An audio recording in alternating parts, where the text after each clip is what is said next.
On this week's episode of the WNP podcast, will the Lions take the North, or will they prove their doubters right again? Stay tuned.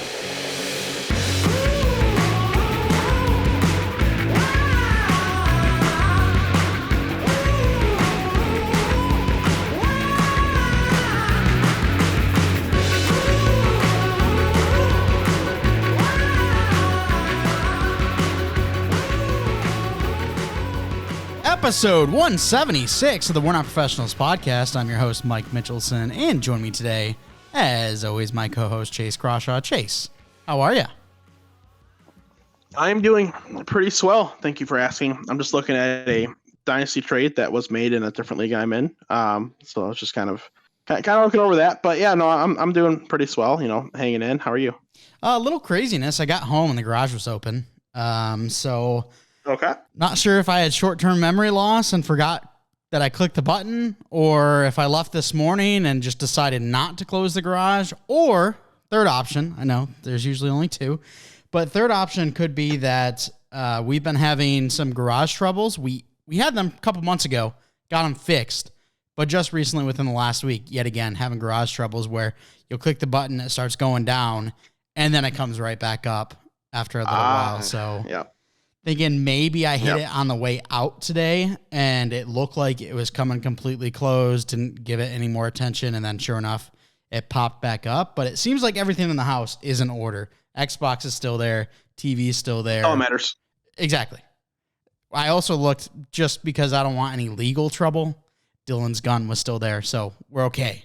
But yeah, I don't know. It was strange coming home and seeing that. Yeah, I've done that like. I mean, I usually sit and make sure my garage shuts all the way because I'm a freak about it.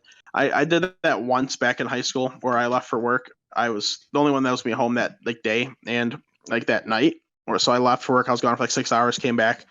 Garage was still wide open. I was like, did I leave that open or what? Because also when we were younger, our neighbor, their garage frequency was like very similar to ours. I would have to guess why this was happening, but sometimes our garage opener would open theirs would open ours. So I was hoping that maybe that was just what happened, that I wasn't the one that botched it. Yeah. You never really know, do you? Oh. Yeah, you never know. You never know. Well, on today's episode, we are going to be talking about the crazy fiasco that's happening down here in Indianapolis with Jonathan Taylor and Jim Irsay, and those two love each other. We're going to be also talking about injuries as well as suspensions, because we do have some suspension talk to discuss. And then, of course, the AFC and NFC North previews, the finale of our previews. If you haven't seen the East, South, and West, make sure to go back, check those out. But before we do that, Chase... Before you do this, Mike. Okay. I want to ask your opinion on this trade. It's a complex league. It's this C2C league, so there's a college side and there's a pro side, and it is Superflex best ball. Got all that? Superflex best ball, college and NFL. Okay. Yep. So, the one team received. It's also IDP. The one team received Joey Bosa, Calvin Ridley, Daniel Jones, David Montgomery, Treylon Burks, and Jahmyr Gibbs. The other team receives Joe Burrow, T. Higgins, Devontae Smith, and the first-round pick in their college freshman draft this upcoming year. Do we know what that pick's going to be? I believe it is like the 106 out of 12. And go over the first side again. Joey Bosa, Calvin Ridley, Daniel Jones, David Montgomery, Treylon Burks, Jahmyr Gibbs. I'll take the Joe Burrow side. Yeah, I would as well. I mean, granted, it's nice to have whoever's going to be winning, whoever's scoring more for you in the Detroit backfield. It's nice to have Joey Bosa, who, is in terms of fantasy finishes, always finishes as a really high defensive player, one of the best in the league. But the offense scores so much more than the defense. It's really a strange one to me. So I don't know. I would accept the Burrow side. Yeah, and I think that obviously it'll be a little bit different if you're not including college and pro, but I think overall T. Higgins, Devonta Smith, seen as, at the very least, top 15 dynasty wide receivers. I would imagine a lot of people have them in that top 12, top 10 range. So bringing those two in, plus the 106, which at this point, who knows what it could be, especially with it being super flex. There's so many good quarterbacks. you could land a Drake May or a Quinn Ewers or a Brock Bowers at that 106. So I really like that. Yeah, and so it's I don't know. It was surprising to me. It was just I was just scrolling through like as we were opening and I saw it. I was like, holy hell, it's a big trade. So that's why I just wanted your opinion. Yeah, usually I don't like seeing trades that have that many moving pieces, and I thought for sure on the other side it was just going to be like two pieces rather than the four and Burrow, Higgins, Devonta Smith, and the pick. And whenever you're trading more for less, whichever team is getting more is losing. Almost guaranteed 1,000%. Yeah. If you're giving away that superstar, unless they're on that huge decline and your team's in the rebuild, you never want to be the one receiving more pieces than less. Correct. All right. Well, I did want to mention that, Chase, you and I are, as of today, no longer recording the Bolts broadcast for the Hockey Podcast Network. And we're not. It is a decision that we have come to, and it's been a phenomenal time with the Hockey Podcast Network, and relationships are still phenomenal, and the door is still open, according to the network, that if we ever want to come back, we can do that. But as of right now, we're 4 years deep with the Hockey Podcast Network. We're coming close to 5 for WNP. And at that point, there was just, I don't know, 2 episodes every single week was a little bit draining. And I think one thing we agree on tremendously is that covering the Bolts, how it's been great, especially when they were going back-to-back Stanley Cups. We just kind of don't want to be team-specific at this point. So covering the Bolts and doing 2 episodes per week, it got really draining. And I think there was plenty of times where we looked at each other and we're like, do we really want to record this week? Or do we take a little break and then just tweet out that we're having technical difficulties? And that's never a good spot to be in. So I think we're going to get that refresh. And when hockey season comes around, if we get giddy about it, who knows? Maybe it's here on WNP. Maybe Bolts broadcast is reopened. We don't know. But as of right now, Bolts broadcast no longer for us. Yeah, there comes a time when you need to move on from things. I mean, there's going to be time down the road where, I mean, let's be honest, whether it be me, you, for whatever other reason might be, where this show might be done, or you might be continuing, I might have to move on, whatever it might be. Like that's just how things go in life sometimes. So, it was time to close this chapter, of our lives and kind of move on to the next one and take some time to think about what we want to do going forward. But, as of right now, in terms of media, this is our number one desire, our number one priority. This is what we're going to put all of our energy into. Yeah, and if you leave, I'll just bring in the Lions enthusiast, Mr. Graham Weaver, see what he can do. Oh, boy. Delusion. Except I won't let him on any episodes that include Lions talk. Okay, so whenever it comes time for weekly predictions, you just cut out the Lions part. Yeah, or like anytime during the playoffs, he obviously can join because we know that's not going to happen. But okay, Bengals fan, kick rocks. You have all those years of the same misery that we do. Shut up.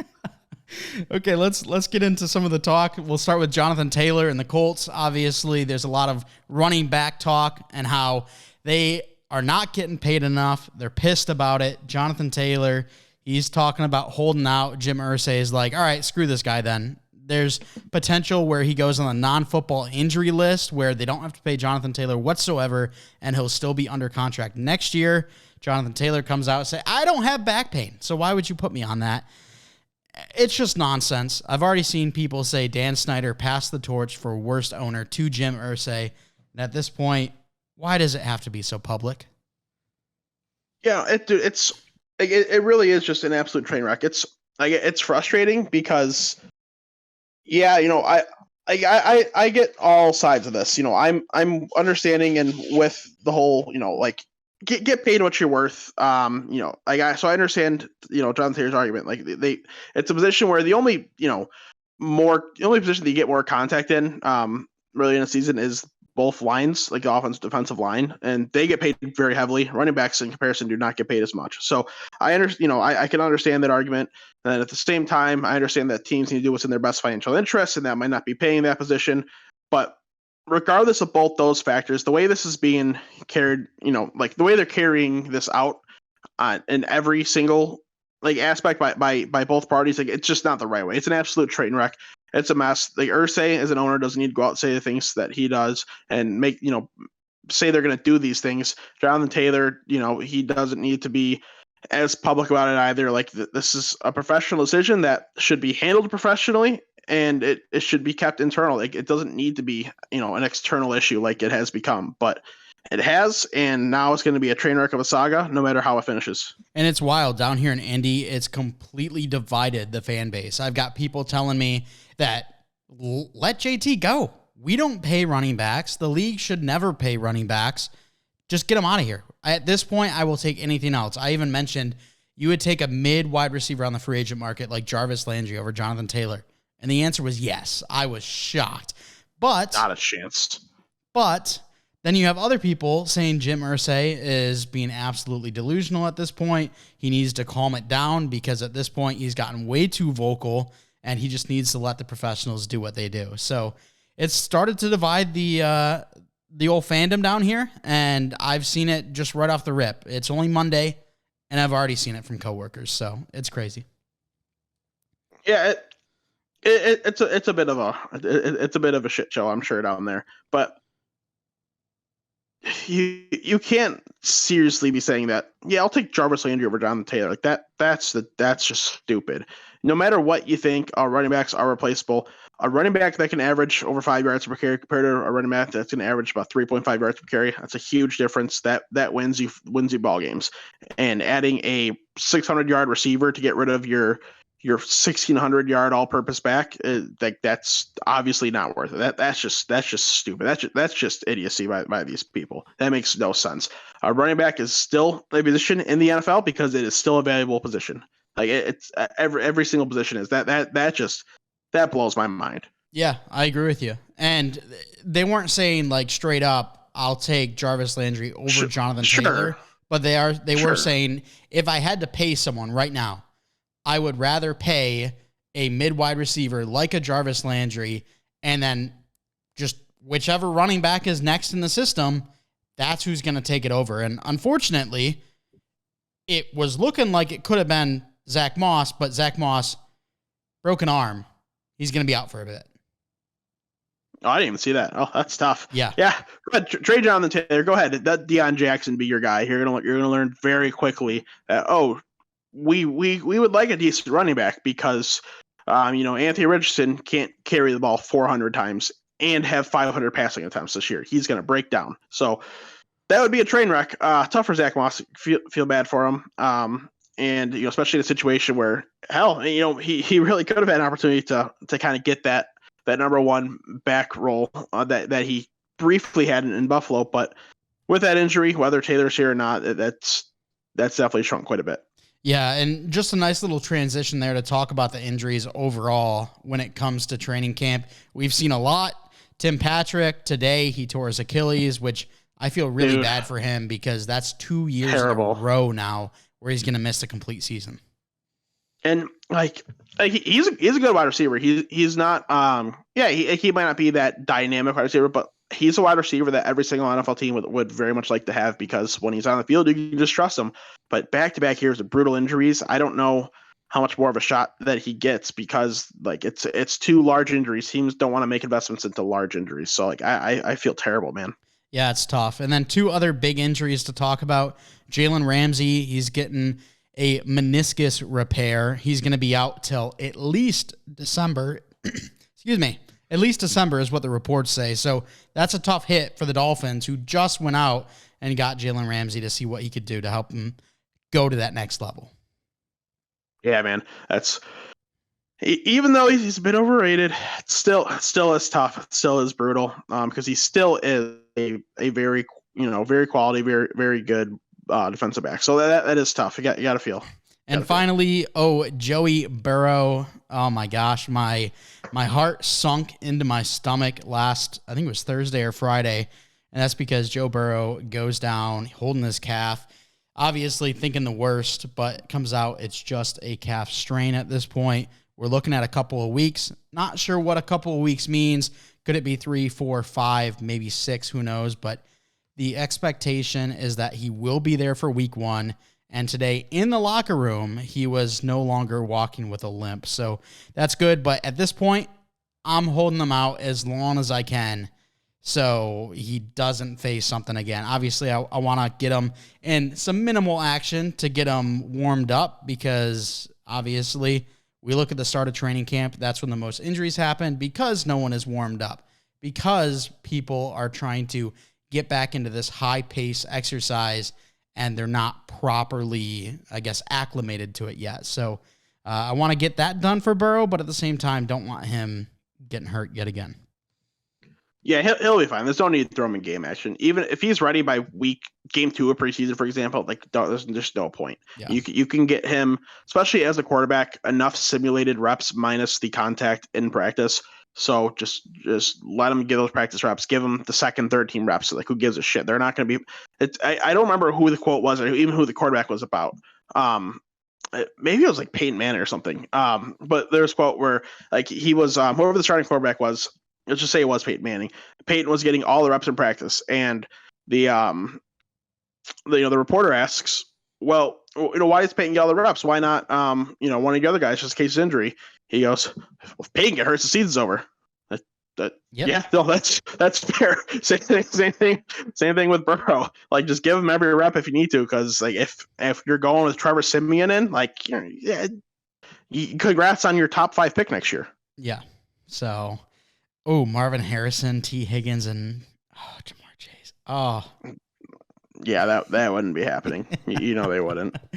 Okay, well, let's talk about suspensions real quick, and then we can hop into the AFC and NFC North previews.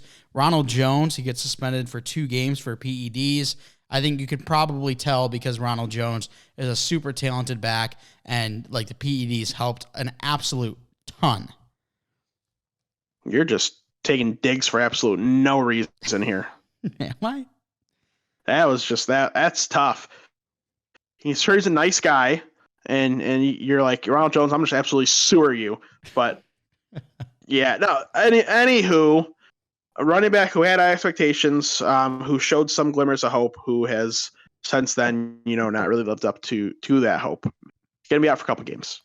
And then Alvin Kamara, he's meeting with Roger Goodell later this week. So seeing suspensions already being handed out, how are we feeling about the Kamara situation? Do we think a suspension is guaranteed at this point, or what are your thoughts? I bet you he's getting 4. 4. I could see it even being 6, but he's going to get at least something, and I think it'll be more than just the standard 2. It's the same, people say, oh, why should you get suspended for like DUIs, for example? And at the end of the day, like, you can get fired from your job anywhere else for a DUI because it's it's bad for a company. It might not be good for company reputation I'm employing someone that's a convicted felon or whatever it might be. It's same type of thing. Like, he was charged with very serious crimes and doing very serious things. It's very worthy of suspension to prove that, like, if you're gonna do these things, then you're not gonna make your money. You're not gonna have a chance to play in this very privileged league, and you're gonna have to learn. But at the same time, this learning, like the lesson, I guess, the word I'm looking for, this should have been taught last year, because he had to play all last year following the incident. Even if he's found not guilty, the NFL still suspended players in the past, which I don't really have a problem with. Even if charges are dropped, I don't have a problem with it, because it's still a defamation of character towards the league. Like, he should have just suspended him last year, and then if he does have any sort of conviction or whatever, then he had his time served. Maybe you can give him another fine or suspension, whatever the hell you want to do. But doing it now, like, it feels like I don't know. It feels not really counterproductive, but it just feels like they're lacking a little bit of justice here. At this point, I say give him 17 and let Kendra eat. Like, you see that now? It's just you being selfish again. Where was the selfish before that? You made fun of Ronald Jones at your own expense. My own expense? Yeah. Oh, okay. All right. Whatever, you know what I'm trying to say here. Kick rocks. Let's talk AFC, NFC North. We'll start with the AFC North because it's pretty obvious the Steelers are easily the best team in the universe. So we'll talk about them and their division first. Chase, I'll let you go over your rankings. I'll go over mine. And then, of course, like we always do, we'll deep dive into the team, some of their additions, departures, and what we expect out of them. So we talked about it before. All the Steelers type, we think it's too big. We're not Kenny Pickett believers. We're not believers in this roster. And that's still very much the case. I'm not a believer in this roster. You'll hear about that here in a second. First in the division, I do have the Cincinnati Bengals going 12-5, 5-1 in the division. Of course, winning the division, ending up as the fourth team in the AFC as the AFC goes through another very strong season. Number 2, I have the Baltimore Ravens 10-7, 4-2 in the division, making playoffs as that 7th seed. Number 3, I have the Cleveland Browns going 8-9, 2-4 in the division. Just a couple games outside, and then 4th in division, the Pittsburgh Steelers at 6-11, 1-5 within the division, actually finishing as the last place team in the AFC. I would love that, but I know people are going to bring up specifically Johnny because Johnny always knows these dumb stats and loves to rub them in your face. But he will tell you, Mike Tomlin's never had a negative record. So yeah, I'm very well aware. That's going to be down there in the comments for you. Yeah, there's a time for everything in life. Like, nothing's guaranteed. Wayne Gretzky had a season where he didn't finish a point per game, and it's Wayne Gretzky. Guess what? Mike Tomlin's going to have a losing record at some point if he keeps coaching. I agree, but it's not this year, in my opinion. So You're soft. I've got the You're soft. I've got the Cincinnati Bengals at 13-4, 4-2 in the division. Hey, Homer. Baltimore 12-5, 3-3 in division. Pittsburgh 10-7, 3-3 in the division, and Cleveland 7-10 at 2-4 in the division. What do you think? You're such a homer. Let's talk about the Bengals first. Only one game difference is what separates us. Why do you like the Bengals here atop this division? I mean, it's the same argument for the Kansas City Chiefs. Like, the quarterback, it matters so much. Joe Burrow is at worst top 3 quarterback in the league. At this point, you could call him the second best quarterback, and I have no problem with that at all. He's just so calm. He's so smart. He processes the game really well. He really just commands. He's a true like conductor back there. Like he is the reason that this ship sails. And if he's gone, it sinks. As we talked about earlier, with the whole, I'm pretty sure it's Peyton Manning. Whoever it was, I don't know. It doesn't matter. It doesn't change the kind of moral of the story. It's the same thing. If Burrow's done, season's over. If Burrow's in, you're a Super Bowl contender. The roster, it's got a lot of talent, sure, but that talent is going to be nothing without Joe Burrow. But when you look at that receiving core, those top 3 guys, they're studs. They spent a couple draft picks on some decent talent. I do really like Charlie Jones. See how often he gets on the field. The offensive line's it's definitely getting there. Definitely getting better now. They get Orlando Brown in, that helps quite a bit. I think that's going to be a very, very, what the right word I'm looking for is a very stable presence there on the left side. Like, it's really going to help Joe Burrow. At tight end, bring in Irv Smith. I think that if he stays healthy, then this could be, a very underrated signing of this offseason. And when you look at the back end, the obvious departure, Jesse Bates, that hurts, but I really like that. So I think he can come in and play a bigger role and kind of help fill that void, as well as complement what the rest of that room is. Okay, like where it kind of all stands right now. I think just as a whole, the offense is really strong. The defense is in a very good spot where, as long as Joe Burrow's healthy, they're rolling. Yeah, the only question I have about this team at this point is the safety position. And it's not even the full secondary, because Chidobe Awuzie is back. Love him. Mike Hilton, he's back. I think he's the best slot corner in the game at this point.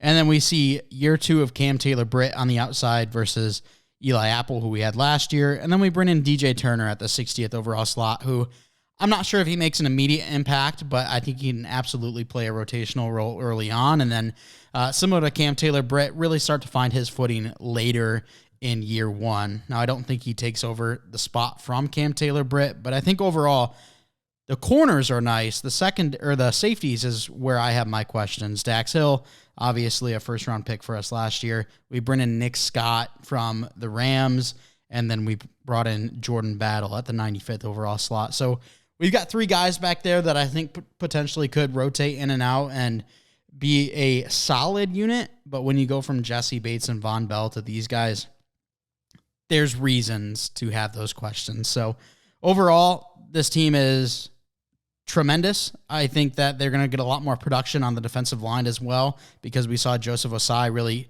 step into his own at the end of last year. They're bringing in Miles Murphy, their first-round pick this year. Key storyline for the Bengals is that they've shown to be a slow-starting powerhouse that always seems to be the bridesmaid, not the bride. After back-to-back years of heartbreak, will they finally find the promised land? I think that's the biggest question at this point. And, I do have a lot of faith. I have them going pretty far in the playoffs the way things currently stand. I think they're a team that if they make it to the Super Bowl, I'm not going to be surprised. And I know, I'm sure you're smiling over there hearing those words, but I really don't think it'd be that surprising because they have all the talent. So it's going to happen at some point. Joe Burrow's too talented of a quarterback to not win at least one Super Bowl, if not multiple. Looking back in history, like it's very rare that an ultra talented quarterback does not win a Super Bowl. I mean, Dan Marino's obviously a strong example, but obviously Tom Brady's got all of his. Aaron Rodgers, even though he only has one, he still has one. Peyton Manning's got multiple. Like all these elite quarterbacks in the history of the game have Super Bowls, especially ones that have played long careers. And Joe Burrow is going to get there at some point. Don't worry, Mike. All right, I won't worry. Just for you, though. Just for you. Perfect. All right, Baltimore next. I've got them at 12-5. I think you said you had them at 10-7. What do you think about the Ravens overall? I know there's a lot of hype around the Steelers, but it's mostly sleeper hype. When you talk about the Ravens, I've seen a lot of people taking the Ravens for first in the division. And I think it's a strong roster. I think Lamar is very good. If he can stay healthy, the team will be great. But I don't know. There's just something that I don't believe in where I think they can get 11, 12, 13 wins. Like I think they're going to be a playoff team. I think they're going to get double-digit wins. But I don't believe in them more than the Bengals. It's not a problem with the talent on the roster. Not a problem with the coaching. There's just something that it's missing that I don't think the Bengals are missing. I really don't know what. I think it's just the X factor at quarterback. Obviously, we saw Lamar Jackson get an MVP, and he's been that X factor in the past. But I don't think anyone at this point is thinking Lamar Jackson is going to outduel Joe Burrow. So sure. There's some question marks there, and 12-5 is my prediction for him. So obviously, I think they reach a new level here. I really like Todd Monken as their offensive coordinator. He was back-to-back national champions with the Georgia Bulldogs as their offensive coordinator. They bring in new weapons such as Zay Flowers and Odell Beckham. I'm not sure what we get out of those two as well as Rashad Bateman. Obviously, Mark Andrews is going to be the constant of this offense, and it comes down to Lamar Jackson and the exterior weapons when it comes to his wide receivers. How good can Todd Monken make them? And that'll decide the season, because the defense overall, extremely good unit. They were ranked 9th last year. When you look at the offense, it was good. It was tied 10th last year, but can it reach that next level? And that's the biggest question for the Ravens at this point. And a lot of that was without Lamar Jackson too, so that could be something that gets raised. But that 10 spot really is about where I feel their offense truly is, just as a whole compared to the rest. So I do think it could be relatively similar to last year in that aspect. All right, let's now talk about the Cleveland Browns. You had them at 8-9. I have them at 7-10. Obviously, both of us having them miss the playoffs. Where is the optimism for this Browns team? And is there that potential where we see them actually fight for not only this division, but also a playoff spot? Well, at one time, Deshaun Watson was trending as an elite quarterback in the NFL. Then he sat out. Then he was suspended. And last year, he finally came back and wasn't bad, but, wasn't what we saw from him, like those glimmers of hope previous years. So I do think he's a good enough quarterback, though, and someone that is going to do better than last season, where it's going to help the team kind of guide the ship in the right direction, but also not be enough to really take him over that ledge. As a Browns fan, anyone that's listening out there, the only way you're going to make playoffs and have success is if Deshaun Watson finds that extra year. The rest of the roster, there's talent. as a whole, I don't really feel like it's very different than last year. Like there might be new guys in, some guys out, but just like the base of the roster, it just feels very similar. So I really don't think much is going to change. You just got to hope that Deshaun Watson goes out, wins a couple extra games, and Nick Chubb, continues to do his thing. Yeah, and that's the thing is, I feel like I've lost some faith in Deshaun Watson, and obviously, I think we've talked about how we feel about the Watson thing overall, but as a football player, he was very talented, and last year, I didn't see any of those glimmers that obviously we saw a ton of when he was in Houston. Even towards the end, when you would expect him to be getting back up to speed, there was nothing that told me, okay, yeah, he's going to be back. He's going to be ready for a great season this year. None of that was happening for me. And when I look at the offensive weapons, Amari Cooper is awesome. Nick Chubb is awesome. But after that, I'm not a DPJ believer. I am not an Elijah Moore believer. Cedric Tillman, who was their first pick, 74th overall, I think I had him as like my 17th overall wide receiver coming into this draft class. I know a lot of people liked him a lot more than I did, but I didn't see anything from him either. So I've got a lot of questions about this offense, but it's weird because the offense wasn't the big problem last year. It was the defense. And I think the defense will be back better than it was last year, but their interior is really lacking, and they're going to need Dalvin Tomlinson, one of their new free agent acquisitions, to beef up that middle because they did not have a good time against the run. With him and Sika, both of them, if they come in and have large impacts, then that'll help. But yeah, I believe in the offense less this year, the defense more this year, which is why I think as a whole the team just feels like the same to me, because I really do think they just kind of counterbalance each other. So they're going to need to have a big impact by both of them, and I think they can. I'm a big Sika fan, but I don't know. It's just it really feels like one of those just ultimate mid teams like that. That's just the Browns. Yeah, I agree with you there. All right, finally, the Pittsburgh Steelers. You have them at 6-11. You said Mike Tomlin's year of going negative when it comes to the record is this year. Why is that? Kenny Pickett's not very good. I have zero faith in Kenny Pickett. Najee is one of the league's most inefficient running backs. So if that continues, combined with the weak quarterback play, the offense is going to struggle. The defense, you got two rookies that are kind of slated to start right now, in Keanu Benton and Joey Porter. Even though I think they're both talented, still two rookies. You never really know. And then kind of looking at the rest of the group, you got TJ Watt, you got Cameron Hayward. That's going to help a lot. And you got Minka Fitzpatrick in the DB room. But as a whole, I think there is solid talent, maybe not elite. And I just what this comes down to is I really just I don't believe in Kenny Pickett. Like I think the defense can win them some games. Yeah, maybe the offense wins a game or two, but it's just he's just not the guy for me. I think that if they had a different quarterback, if they had someone at a higher tier, yeah, I'd be okay with the hype. I think they could be a playoff team, but I don't see a world where Kenny Pickett's throwing for 4,000 yards, 28 touchdowns. Like I don't see that. It doesn't feel like it's going to happen to me. Kenny Pickett or Baker Mayfield?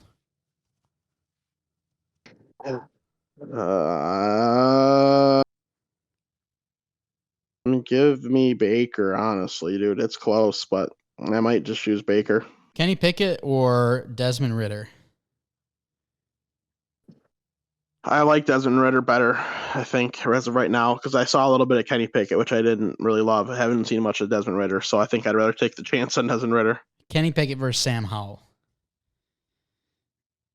Kind of the same thing as Desmond Ridder. Okay.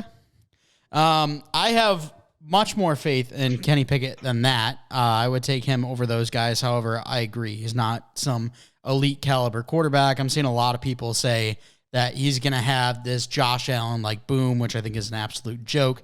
And obviously, I can't stand the Steelers, but to have them this high kind of tells you what I think about their team overall. They're going to get a healthy TJ Watt this year.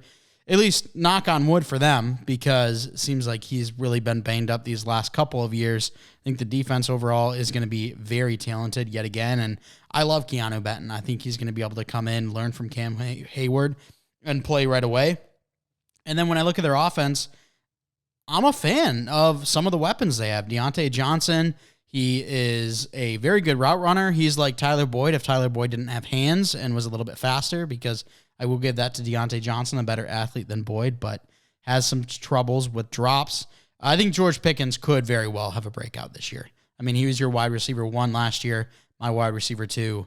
We're both huge fans of him. And I think that with another year of this Pickens chemistry, maybe we can see some extra hope when it comes to those two. I think Najee Harris has a bounce back year. He was horrible last year when it comes to his yards per carry, but I think he brings that back up. And then at tight end, Freiermuth and Darnell Washington, those potentially could be the scariest tight end duo.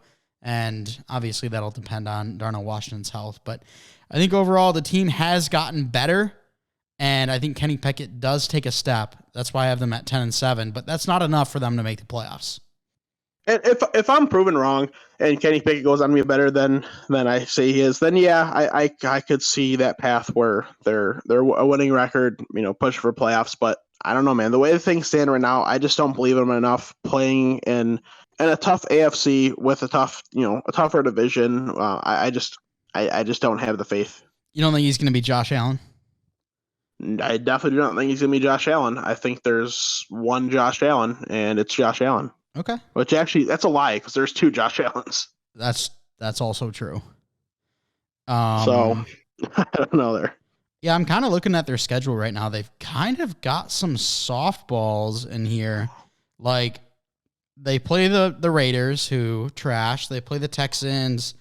They play the Titans, the Packers, the Cardinals, the Patriots, the Colts.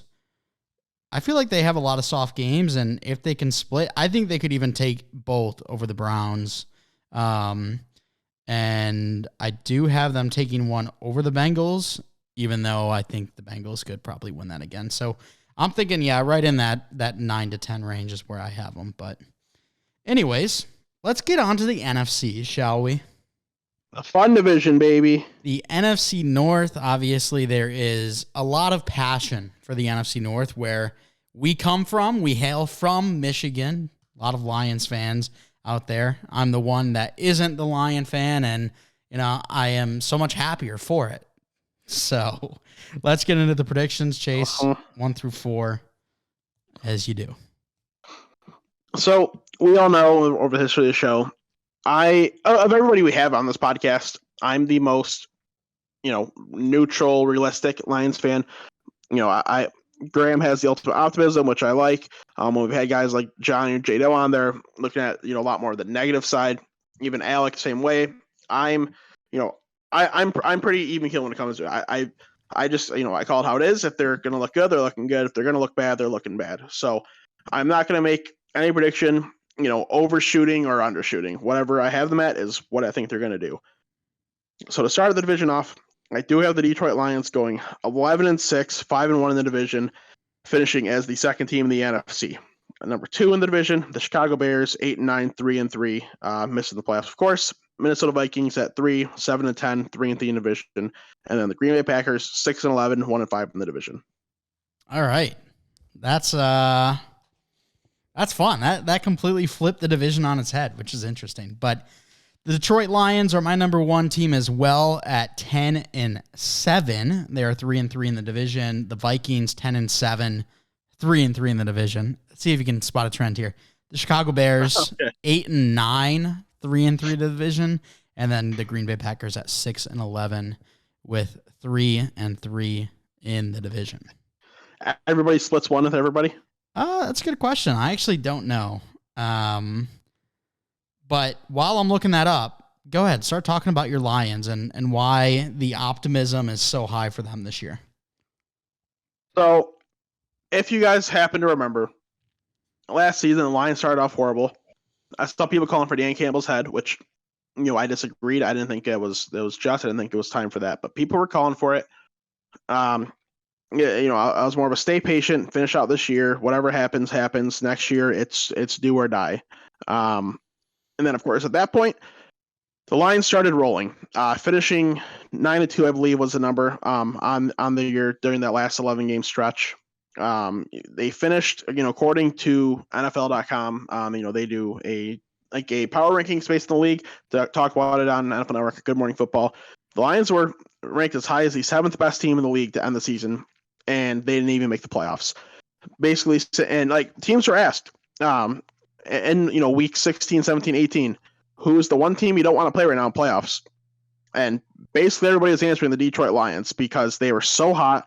Everything was going right. If they caught that break, if they didn't play that horrible game against Carolina, on New Year's or Christmas Eve, they would have made playoffs if they would have won that game. And who knows what could happen from there because they were playing so well. Their game was near flawless. It was exciting. It showed what there is, to come for a Lions fan. They were the first team out of the playoffs last year. If one more thing went the right way, they would have made it. They had that 18th pick, and that's right, the cutoff for non-playoff teams. So it was almost there last year. And when you look at the roster as a whole, the only key piece gone is Jamal Williams. And Jamal had a ton of success. I very much would have liked for him to stay around. He broke Barry Sanders' record for touchdowns in a season. That's a huge thing to do. But he only broke 1,000 yards, by a little bit. I think he had 1,004. I think it was the first time his career did that as well. So the touchdowns, yes, they're a very big thing, but I think it's going to be a lot different this year. I think there's going to be more touchdowns through the air, less on the ground. A lot more of that was the team couldn't convert in the red zone. When throwing the ball, they could get it, within, about the 30 to 5-yard range, but they could never convert those passes, into touchdowns there. So Jamal came in and did the dirty work. This year, I think the passing offense is going to be better. As of right now, knock on wood, the offensive line is fully healthy. These 5 that are going to be starters have never been able to play together. We've never had a fully healthy offensive line. And if everyone is fully healthy, the only offensive line who argues better is the Eagles. And with that being the case, and Jared Goff, really looking like kind of what he was expected to be as he came into the NFL last year, looking really strong, being just a really good presence there, standing in the pocket. I think he can be a 4,530 type guy. And then bringing in Jahmyr Gibbs, he is someone that the team's talking about using as this offensive weapon, like that CMC Alvin Kamara style. He's gonna potentially get 100 targets. He's gonna end up if things go right. I'm not saying it's going to happen, but the way they sound like they want to use him, he could be 1,000. Who knows? And if so, that's huge. He has really a good chance to rack up those offensive numbers as well as get in the end zone. And that's really just covering the offense there. When you get into the defensive side of the ball, it's a lot of fun. I mean, it's not as good as the Lions defense back in, I believe it was 2015, where it was just loaded. Maybe it was the previous year, whatever year it was. I can't remember, but it still is really strong based on the performances last year and really adding to it. My number 10 player in the draft class, Jack Campbell. I think he comes in and it's one of the league's best linebackers as a rookie. So I'm super excited for that. And he's going to complement the game of Alex Anzalone, in that linebacker group, as well as Malcolm Rodriguez. Those three are going to kind of play with one another and do a really strong job. When you're looking on the defensive line, Aiden Hutchinson, I think we're going to see a pretty big jump in terms of production this year. Not maybe necessarily sacks, but in terms of more pressures, more tackles for loss. But he's probably around the that 10 to 12 sack guy his whole career. James Houston had a really strong year last year. Just coming in for just randomly for a few games. Hopefully he can kind of continue that success. And I don't expect him to be a sack per game like last year, but who knows? I mean, you never know. He looked really good. And then you got to finish off with that DB room. I mean, new and improved. We didn't end up with Devin Witherspoon like I was hoping, but I'm still very happy with the guys that we drafted otherwise, on the other sides of the ball. And you still get Brian Branch in the second round. Great value, to complement C.J. Gardner-Johnson, who had a little scare there, but we're good to go. And, other new signings like Cameron Sutton, Andy Manuel Mosley, to already complement Tracy Walker and Kirby Joseph. And Kirby Joseph was fantastic last year as a rookie. He's going to kind of continue on that. I mean, there's just this is the most excited I've been for a Lions team in my life, because I just rattled off a ton of names there that I wholeheartedly believe in. And in previous years, I believed in Matthew Stafford. I believed in Calvin Johnson. That was it. Those two were good enough to go out there, win you football games, and they did.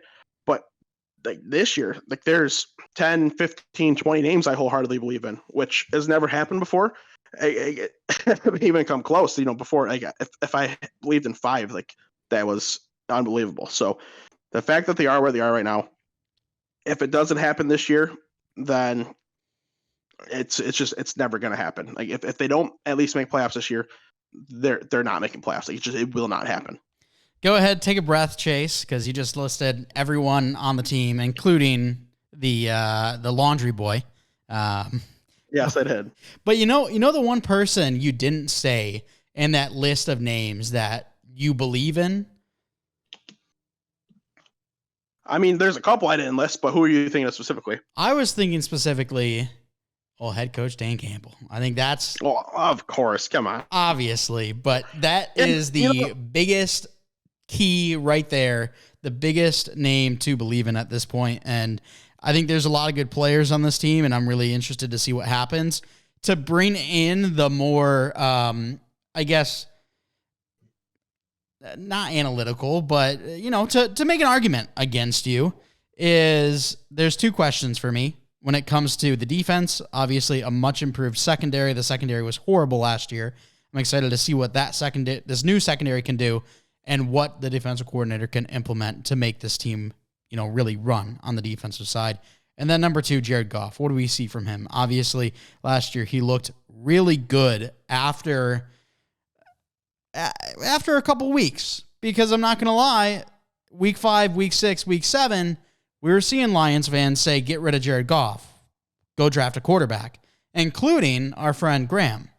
He was not happy with the play that we saw from Jared Goff, and obviously there was a big change, and Ben Johnson is a huge part of that. So what do we see out of Jared Goff? What do we see out of this new improved defense? Do we see a jump? Because last year they were 29th in the league when it comes to defensive ranks. So it wasn't good enough, but I think overall, when you look at the division, it's weak. You got Dan Campbell, who is one of the most promising coaches in the league right now. I mean, just the way he wears his heart on his sleeve, he's going out there doing every rep that the players are doing. So just to see all that, just makes you dig in. And the last thing I will say, Jahmyr Gibbs, 1,000 in his rookie year. That is crazy because they just signed David Montgomery to a huge contract, and that's not going to happen. I'm just saying, like, it's wild to say, but he is the type of running back where it could happen. That's really what I mean to say there. Could you say it in 3 years from now? Absolutely. I could buy into 100%. That. But saying it in his rookie year, I don't think even Bijan could go 1,000 in his rookie year. I most men say like that's the type of talent he is. I don't expect it to be like 1,000. Like that's just the way he plays the game, is that type of back, and that's exciting because the Lions really haven't had one of those that was able to kind of contribute in the right way in a really long time. So that's really what I mean by that. And the best coaching combination in all of the NFL, Dan Campbell, Ben Johnson. If you choose any 2 coaches from the same staff, I truly don't believe that there's any other 2 coaches that I can going to combine together that would be more productive for their team, because Dan Campbell is just, there's no coach you want to play for more in the league than Dan Campbell. And Ben Johnson took what was last year an injured, underwhelming, under-talented roster with weak offensive line play because everyone kept getting hurt, and turned it into one of the league's most exciting offenses. And now, I mean, it's obviously early in the year. We'll see. There's more talent than there was last year. Offensive line's looking healthy. I mean, even a guy like Sam Laporta is going to come in and help kind of, have some more creativeness go into it. Like this offense, if Jared Goff plays even just as he did last year, could be super exciting. And if Jared Goff somehow takes a step, I don't think he can. I think he'll be what he was last year, which is more than good enough for the Lions to win football games. But if he does somehow take a step forward, then oh man, could you imagine? It'd be fun. It would absolutely be fun. I'd be able to wake up in the morning with a smile on my face. I haven't been able to do that in 25 years. I'm just excited to see Sam Laporta because I'm looking at the team overall, and obviously Jamison Williams got that 6-game suspension. Amon-Ra St. Brown, an absolute stud. Then you look at what are the next weapons there. You got Marvin Jones, Josh Reynolds. Not sure I believe in those guys, and so hey, watch your mouth. The serpent of death is a menace.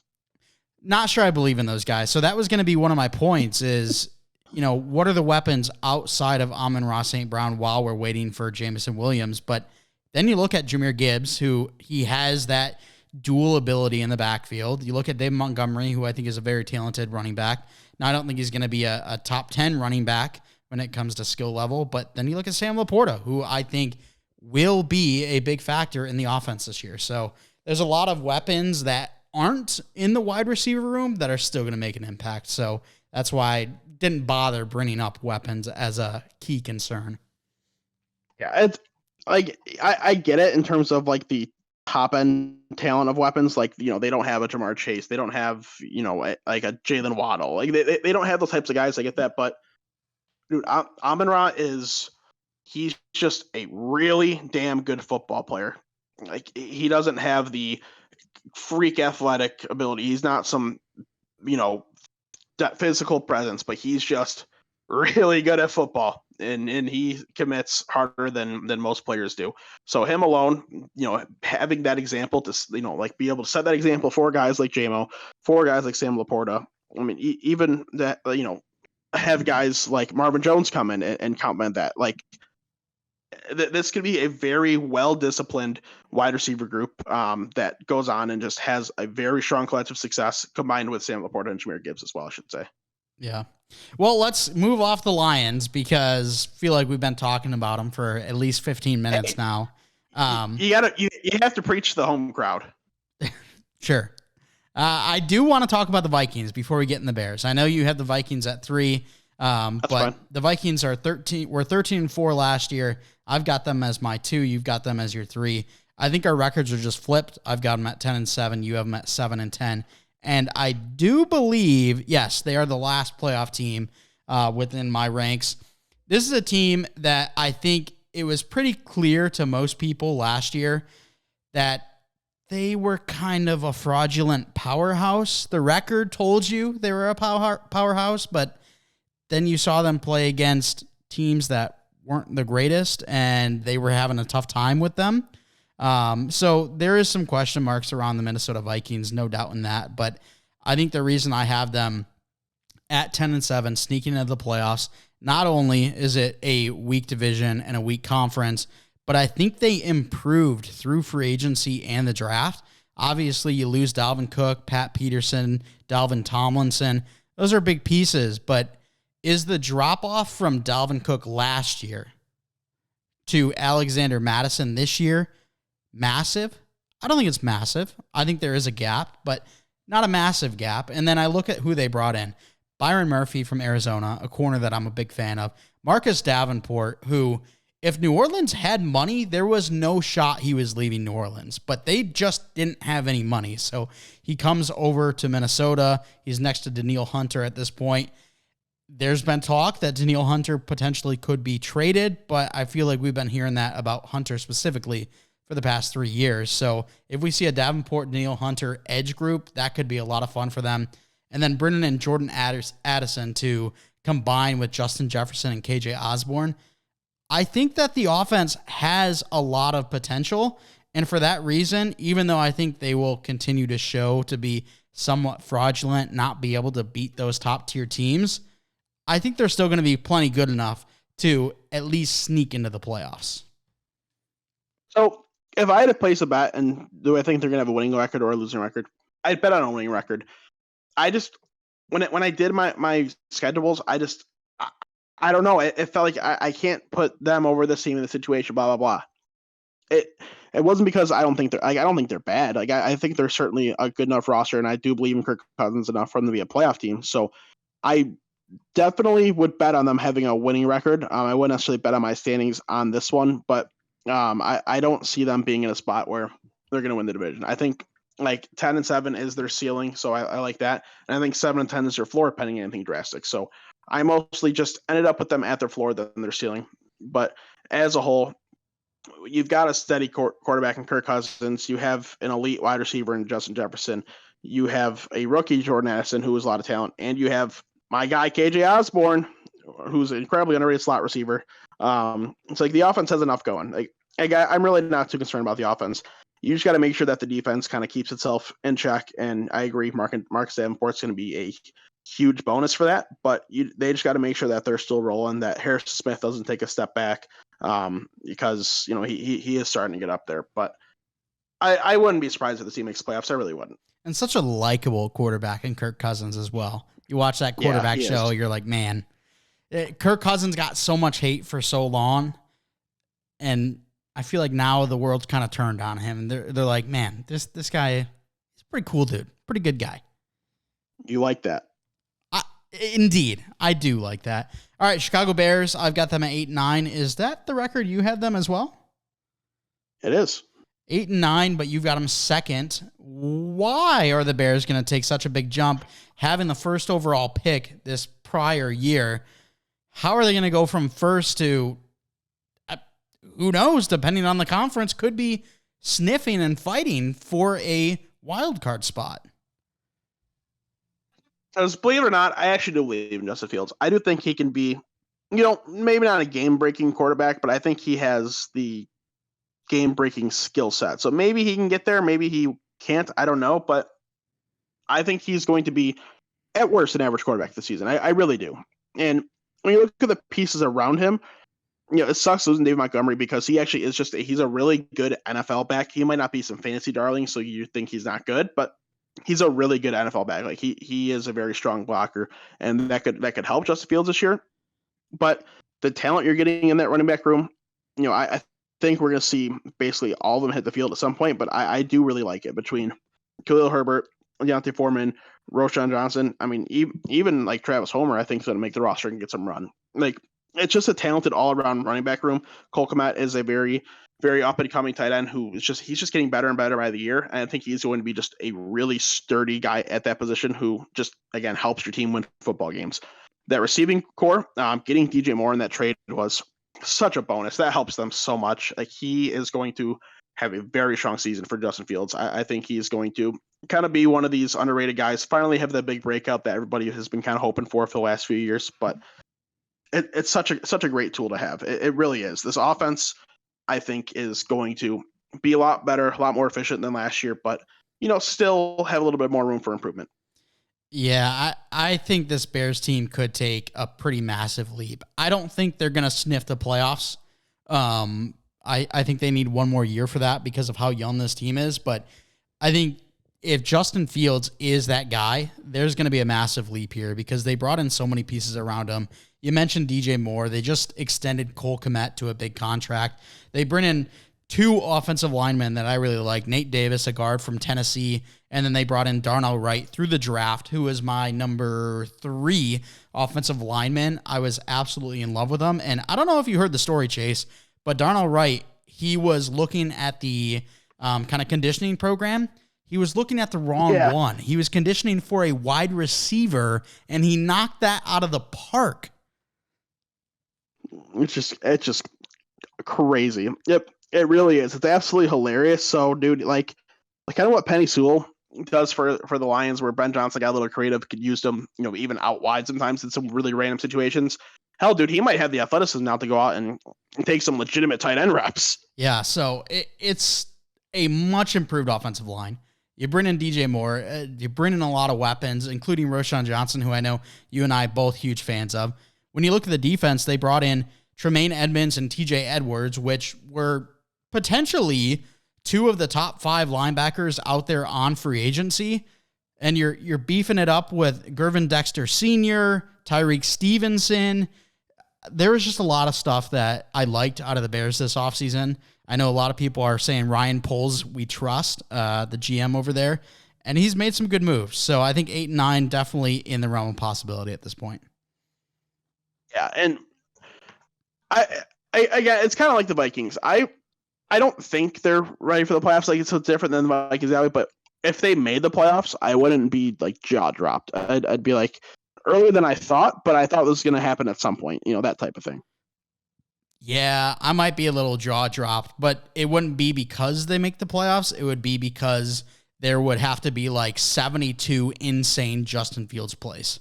Because I think for them to make the playoffs, that dude has to take a massive leap. But finally, let's talk about the Green Bay Packers. This has been the dominant force in the NFC North for quite a while, but we don't have any more Aaron Rodgers. So now that the drama has left the building, oh, here we go. Key storyline. The Hall of Fame prima donna has left Lambeau. With a Green Bay team that now lacks drama and flavor, how much can they get done with Jordan Love? I don't think he's going to be terrible, but I don't think he's going to be great. I think he's going to be like the Andy Dalton range when Andy Dalton was playing, people say the Andy Dalton scale.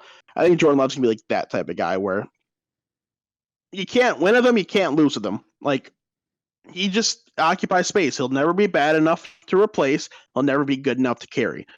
Like, could he throw for 3,800 and 22? Yeah, absolutely he could. I think that might be the case. Could he throw for 4,530? I think there's 0% chance that happens. Even though I do like the receiving room, like, believe it or not, I like Rich Watson, I like Romeo Doubs. I think Jane Reed went a bit higher than I expected, but I still do like the talent. I just don't fully believe in Jordan Love. If he goes on and, not his draft year, but the previous year when he looked like a legitimate top end draft prospect, if he can go back to that form, then who knows? Maybe he can surprise me. But in his draft year, he underwhelmed a bit, still went in the first round, and he hasn't really seen any game action since. It's been very minimal. So I just don't believe in it a ton, but it could surprise me. I mean, you can look at the Aaron Rodgers situation, and Brett Favre got that run before Aaron Rodgers got to hit the field. Maybe he does that same thing. I hope to God not, or if he does that, he can go do it somewhere other than on the Packers. But I really I don't have that full faith in him, really. Are you saying that Jordan Love isn't going to pass for 4,300 yards, 40 touchdowns, and 8 interceptions? I can't say that's going to happen now. Oh, okay. Well, Landon has said that will happen, and I believe he put $20 on the line with Graham for that, which crazy. I'm not going to lie, crazy. Yeah, that was a mistake, Lando. All right. Well, I do want to talk about key additions, key departures real quick, because this one was a little silly.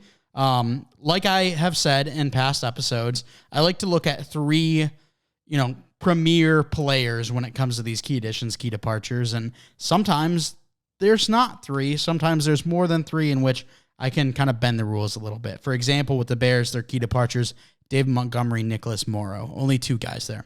When you look at the Packers key additions, I've got none. So that's just through free agency, by the way. Obviously, when you look at draft picks, Lucas Van Ness, Luke Musgrave, Jaden Reed, they've gotten some good players. But when it comes through free agency, none. And then when you look at their key departures, there's a weird trend, and see if you can spot it out. Aaron Rodgers goes to the Jets. Allen Lazard goes to the Jets. Adrian Amos goes to the Jets. Randall Cobb goes to the Jets. Any common factor you see there? Sounds like a bunch of guys that are leaving for the AFC East. You would be right on that.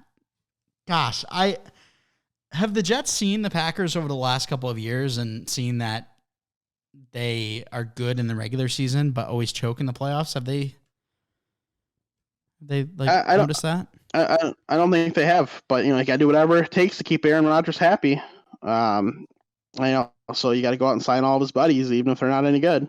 Yeah, I guess so. So not a lot of faith in the Packers from the two of us. I think we both have them at 6-11, and I think Jordan Love can be okay. Oh, how about this one? Jordan Love or Kenny Pickett? I think it's about equal. I might honestly lean Kenny Pickett a little bit. Okay. Wow. Interesting.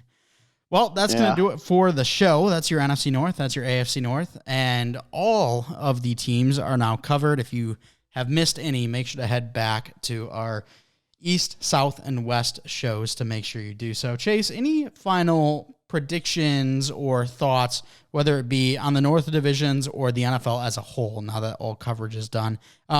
Try not to be too hot takey, though, because we do have hot takes coming up. Yeah, no, I won't be too hot takey.